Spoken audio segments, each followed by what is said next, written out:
Hello students, एक बार फिर से आपका वेलकम है अल्फा मेंटर्स के ऑनलाइन क्लासेस के अंदर। तो प्रीवियस लेक्चर्स आपने देखे होंगे जिसमें अपने एक्सरसाइज 1.1 और 1.2 पे base Euclid division lemma and fundamental theorem of arithmetic पे बेस प्रॉपर्टीज और क्वेश्चंस को कंप्लीट कर लिया। आज फिर से चलते एक नए प्रॉपर्टी पे, एक नए इंपॉर्टेंट डिस्कशन पे, जिसका स्टेटमेंट मैंने बोर्ड पे लिखा है क्या, that is the theorem 1.3 in our NCERT textbook. What is that statement? Let P is a prime number. We all know the prime numbers. So in my expression, P is denoting a prime number. If P divides A square, if that prime number P divides A square, then P will also divide A, where A is any integer.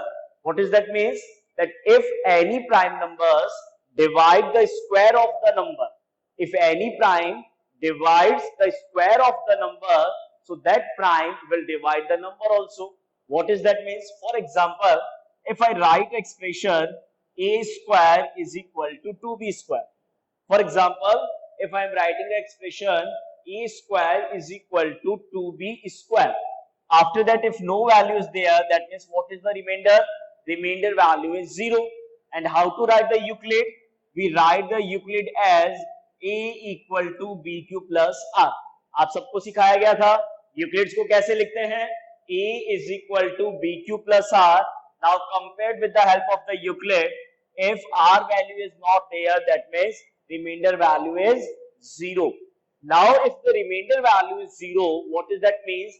That means b divides a. a is equal to bq. इसका meaning क्या होता है? b divides a. And what is the means of q? कि b जब a को divide कर रहा है तो कितने टाइम डिवाइड हो रहा है? That is the value q. Question कुछ भी फिक्स नहीं होता है, हर क्वेश्चंस में कंडीशंस में चेंज होता है. तो उसी तरीके से इस स्टेटमेंट को आप कैसे रीड करेंगे? How to read a square is equal to 2b square. That means 2 divides a square. a square is equal to 2b square means 2 divides a square. 2 divides a square, then 2 will also divide a. Then 2 will also divide a. This property we have to use in the next concept that I am going to tell you. So is that property is clear? Now we will talk for the next property, that is the theorem 1.4, and a very important discussion, very important question contained, and definitely that will become in the exam for 3 or 4 marks. Next जिस question पे बात कर रहे हैं वो question 3 और 4 marks में आपके यूनिट टर्म एग्जाम के अंदर, हाफ ईयरली एग्जाम में, फाइनल टर्म सबके लिए इंपॉर्टेंट है. And what is that property, what is that question in NCERT? That is given as theorem 1.4. And what is that question? Theorem 1.4 is prove that root 2 is an irrational number. What we have to prove? Root 2 is an irrational number. The condition that we have to prove आपके लिए बहुत familiar है. We all know that the square roots numbers which do not have perfect squares are the irrational. Root 2, root 3, root 5, all these are the irrational number. But now the question is that we have to prove that root 2 is an irrational number. अब point ये है important कि root two irrational proof करने का कोई standard method है ही नहीं. Standard method नहीं है, इसका मतलब क्या है कि रूट टू इरेशनल को लेके कोई भी क्राइटेरिया फॉलो नहीं होता है. तो बेसिकली क्या कॉन्सेप्ट यहाँ पे आप लोगों को सीखना है? यहाँ पे आपको सीखना है कॉन्ट्राडिक्शन मेथड. कौन से मेथड के बारे में बात कर रहा हूं? Contradiction method. क्या होता है कॉन्ट्राडिक्शन मेथड के अंदर? देखिए स्टूडेंट्स, किसी भी नंबर्स के सिर्फ दो ही पॉसिबल आंसर्स होते हैं. Either it is a rational or it is an irrational. पहला पॉइंट क्या बताया मैंने आपको कि किसी भी नंबर्स के सिर्फ दो ही कैटेगरी हो सकते हैं. It may be a rational or it may be a irrational. अब एक बात बताइए कि अगर मैंने एक क्वेश्चन पूछा आपसे, tell me root 2 is a rational or irrational. Root 2 is a rational or irrational. So one student से yes sir root 2 is a rational. one student's answer that root 2 is a rational. Sorry, root 2 is irrational. Rational तो हो ही नहीं सकता ना. First student gives the answer that yes, root 2 is irrational. And one student say not a rational. दोनों में क्या difference है check करने की जरूर कोशिश कीजिएगा. एक स्टूडेंट ने आंसर क्या दिया, रूट 2 इज एन इरेशनल, और एक स्टूडेंट ने आंसर क्या दिया, root 2 is not a rational. बताइए क्या डिफरेंस हुआ दोनों की बात में. कुछ कनेक्ट कर पा रहे हैं यहाँ पे आप लोग. दोनों सही है, दोनों का आंसर सही है, क्योंकि एक स्टूडेंट कह रहा है इरेशनल है और एक स्टूडेंट कह रहा है रैशनल नहीं है. तो रैशनल नहीं होने का इनडायरेक्ट मीनिंग क्या हुआ, it is an irrational. So this is called contradiction. क्यों बोलते हैं इसको contradiction? क्योंकि आप अपनी बात को ही गलत तरीके से जब बोल जाते हैं और लास्ट में कंक्लूजन ये कहा जाता है कि ये रैशनल नहीं है, तो रैशनल अगर नहीं है तो वो इनडायरेक्ट क्या होगा, irrational होगा. इसके अलावा और कोई दूसरा ऑप्शन नहीं है. अगर रैशनल नहीं है तो 100% वो irrational ही होगा, क्योंकि जिस रियल नंबर्स के बारे में अपने बात कर रहे हैं उसमें दो ही पॉसिबिलिटीज होती है. मैं रियल नंबर के पॉइंट ऑफ व्यू से बात कर रहा हूं बेटा. रियल नंबर्स में सिर्फ दो ही पॉसिबिलिटीज है, it may B rational or it irrational. First point. Second point, इस क्वेश्चन के अंदर जब आप रिजल्ट प्रूफ करेंगे तो आपको रिक्वायर्ड होगा को प्राइम्स. अब को प्राइम्स के बारे में क्या बताया था प्रीवियस वीडियोस के अंदर, कि को प्राइम्स आपके वो नंबर्स होते हैं जिनका कॉमन फैक्टर सिर्फ क्या होता है, 1 होता है. Co-primes are those which have only common factor 1. So in your solution, first we will start. Let us assume that root 2 is a rational. First, let us assume that root 2 is a rational. सबको पता है कि ये जो assume कर रहे हैं वो गलत है, क्योंकि आप सबको मालूम है, मेरे को भी मालूम है कि रूट 2 क्या होता है, इरेशनल. लेकिन प्रूफ करना है तो क्या मेथड फॉलो करना है, कॉन्ट्राडिक्टरी मेथड फॉलो करना है. और उस कॉन्ट्राडिक्टरी मेथड के लिए आपको सबसे पहले रूट 2 को क्या लेट करना होगा, रेशनल लेट करना होगा. अगर आपने रेशनल लेट किया so it can be expressed. अगर आपने इसको रेशनल लेट किया it can be expressed. How it can be expressed? Root 2 is equal to P by Q. How to express it? Root 2 is equal to P by Q. And if I express it as a root 2 equal to P by Q, so I can write P and Q are integers. I can write P and Q are integers and Q not equal to 0. सबको मालूम है ना, rationals के लिए क्या लिखा जाता है, integers and q not equal to 0. Now let's observe one thing. For example, if I will write root 9 upon root 3, if I will write root 8 upon root 4, if I will write root 6 upon root 2, now you tell me the values which I am expressing is in the standard form. क्या ये simplest form में है, नहीं है ना, reduce हो सकता है. 3 से 9 root 3 times, root 4 से root 8 root 2 times, root 2 से root 6 root 3 times. तो जिस तरीके से रैशनल नंबर्स को रिड्यूस कर सकते हैं तो उसी तरीके से आपको इस P by Q फॉर्म को भी क्या करना है, रिड्यूस करना है. रिड्यूस मतलब जिस कॉमन फैक्टर से ये डिवाइड हो सकता है आपको उस कॉमन फैक्टर से डिवाइड करना है. तो कॉमन फैक्टर से डिवाइड करके एक नया फॉर्म बना देते हैं, क्या, root 2 is equal to A by B. P by Q था, उसको रिड्यूस करके एक नया फॉर्म क्या बना दिया, A by B. And now I will write A and B are, now I will write A and B are co-prime. What I have written, A and B are co-prime. And what is the other meaning of co-prime?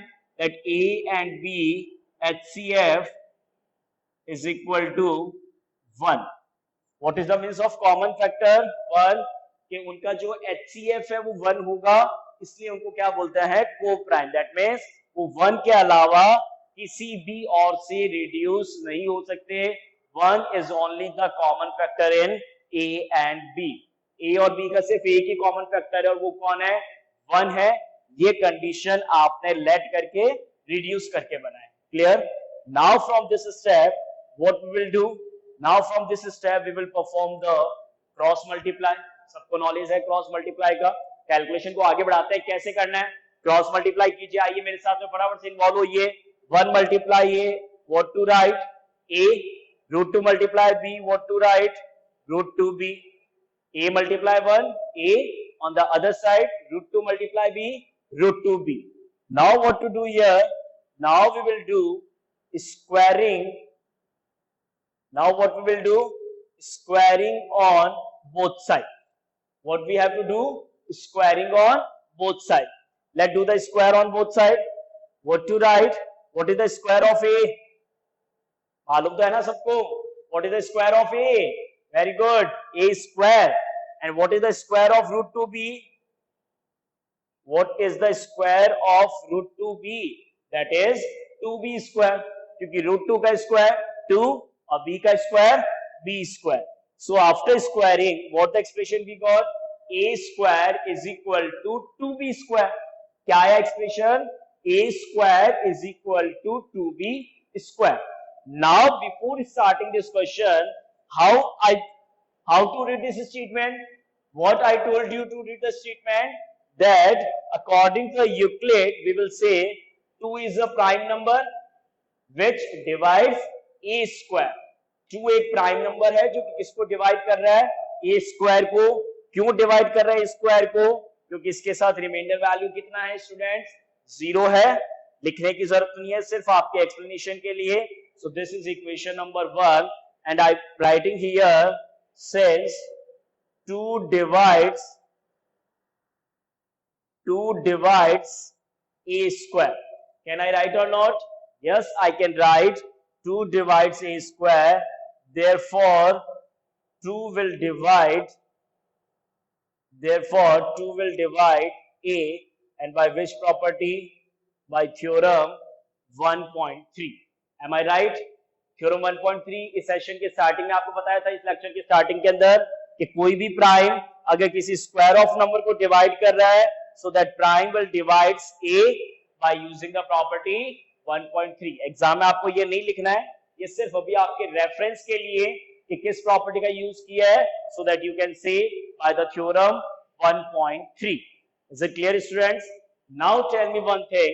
If I will say 2 will divides a. If I will say 2 will divide a, if 2 will divide a, so that means I can write the expression a is equal to 2c. Am I right? अगर आपने ये कहा है 2 will divide a, 2 अगर a को divide कर रहा है तो वो वैल्यू क्वेश्चन में क्या है? a और b यूज किया हुआ है, तो नेक्स्ट मैंने क्या यूज कर लिया? c वेरिएबल यूज कर लिया. 2 अगर a को डिवाइड कर रहा है तो वो कितने टाइम, तो वो क्वेश्चन क्या है? c है, प्लस रिमाइंडर क्या रहेगा? 0 रहेगा. क्यों? क्योंकि डिविजिबल है तो रिमाइंडर क्या होगा? 0 होगा. अब इस एक्सप्रेशन के लिए आपको एक बार फिर से क्या करना होगा? Squaring on both side. इस एक्सप्रेशन के लिए एक बार फिर से स्क्वायर करते हैं. एक बार फिर से स्क्वायर करके बताइए जरा क्या बनेगा? What is the square of a square. What is the square of 2c? 4c square. What is the square of 2c? 4c square. Now this will be given as equation 2, and what you have to do from equation 1 and equation 2. अब आप दोनों equations में compare कीजिए. Equation 1 LHS में क्या है? a square. Equation 2 LHS में क्या है? a square. Both equation 1 and 2 having the same LHS. What is that means? If LHS is same, then RHS will also same. अगर दो इक्वेशंस का कंपैरिजन आप करते हैं, LHS सेम है तो RHS भी क्या होगा? सेम होगा. Now let's do the comparison. What is the equation 1 LHS? 2b square. What is the equation 2 RHS? 4c square. So I am writing here as 2b square equal to 4c square. I am right. Now from 2 to 4, 2 times. So what to write here? B square is equal to 2c square. What to write here? B square is equal to 2c square. Now tell me students, the same condition I am writing here, 2 divides b square, therefore 2 will divide b. Am I right? What I am writing here, that from equation 1 and 2, b square is equal to 2c square. So I can read it, 2 divides b square. 2 prime number है, square of number को divide कर रहा है. So what is the theorem 1.3? By which property? By theorem 1.3 I can write 2 will divides b. 2 will divides b. Now what I am writing here, from equation 1 and equation 3. Equation 1 ये ना देखो आपके सामने है, जिसका कंक्लूजन क्या था, 2 will divides a. Equation 3 ये इसको रिप्रेजेंट कर रहे हैं. तो इक्वेशन 3 का कंक्लूजन क्या था, 2 will divide b. अब आप बताइए कि इक्वेशन 1 से 2a को डिवाइड कर रहा है और इक्वेशन 3 से वही 2b को भी डिवाइड कर रहा है. So I am writing from equation 1 and 3 both a and b have common factor. Both a and b have common factor 2. I'm right. From equation 1 and 3 both a and b have common factor 2, क्योंकि 2 a को भी divide कर रहा है और 2 b को भी divide कर रहा है. But this contradicts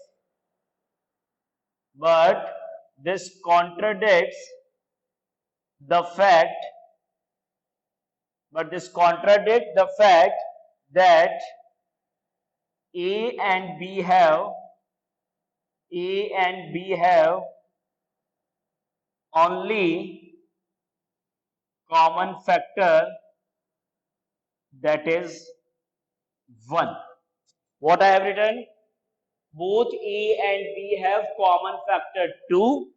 So what the next statement? But this contradicts the fact. वो उस बात के साथ contradict है क्या? That a and b have only common factor, that is 1. ये देखिए यहाँ पे आपने स्टार्टिंग के अंदर क्या लेट किया हुआ है, a और b को को प्राइम, और को प्राइम में उनका HCF कितना है, 1 है. एक तरफ तो आप कह रहे हैं कि उनका कॉमन फैक्टर 1 है और एक तरफ आप ही कह रहे हैं कि उनका कॉमन फैक्टर क्या है, 2 है. तो ये क्या है, ये कॉन्ट्राडिक्शन है कि आपने जिस स्टेटमेंट को लेट किया था, आपने जिस स्टेटमेंट को लेट किया है कि a एंड b आर को प्राइम, आप अपने उसी स्टेटमेंट को गलत बता रहे हैं. किस स्टेटमेंट के साथ, that a and b have common factor 2, but this contradicts the fact that a and b have only common factor 1. Is it clear? So after this statement, what to write?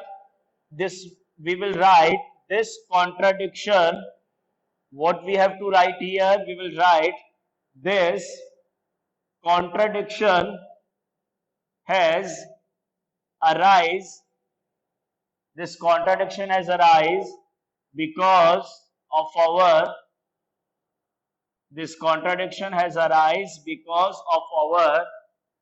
wrong assumption.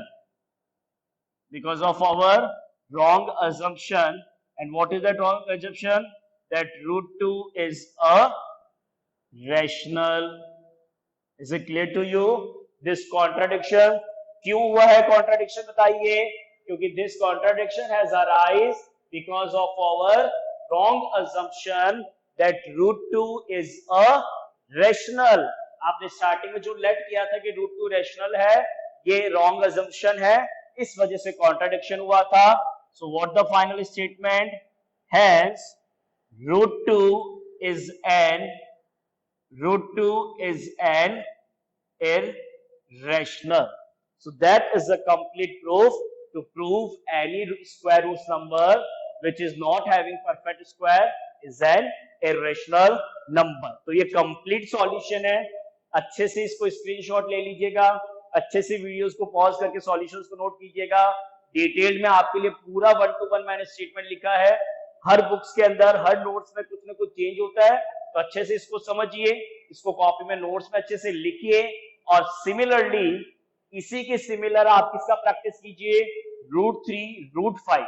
तो अगर 3 questions आपने लिख लिए, √2, √3, √5, तो exam में अगर कोई भी इनमें से क्वेश्चन बनता है तो आप इजीली उसको बना सकते हैं। जैसे √2 से मैं √3 को बताना चाहता हूं एक बार, ताकि एक बार वापस से आपका रिवीजन भी हो जाए और आप इस चीज को अच्छे से समझ पाए कि √3 के लिए कैसे लिखना होता है। क्वेश्चन क्या बनेगा, prove that √3 is an irrational. सुनिएगा बात को, मैं √3 के लिए बात कर रहा हूं। √3, सबसे पहले √3 को क्या लेट करेंगे, rational. So √3 is equal to P by Q, same statement. √3 is equal to A by B, same statement. √3 squaring on both sides, A square equal to 3B square. 3 is also a prime. 3 is also a prime. So what to write? 3 divides A square. 3 will divide A by theorem 1.3. After that, A equal to 3C, squaring on both sides. A square equal to 9C square. Compare किया, 9 से 3 cancel कितने time होगा, 3 time. क्या बनेगा, B square equal to 3C square. So what to write? 3 divides B square, 3 will divide B. Then what the conclusion? Both A and B have common factor. Both A and B have common factor 3, but this contradicts the fact that A and B have only common factor, that is 1. This contradiction has arisen because of our wrong assumption that √3 is a rational, hence √3 is an irrational. So students, in this class we have discussed the proof of irrational number. Some few questions, some more interesting questions we will discuss based on the irrationals in our next lecture. Till then, continues studies करते रहिए, अच्छे से videos को enjoy कीजिए। कोई भी doubts हो, कोई भी क्वेरी है, जरूर बताइएगा। Don't waste your time, take care, thank you.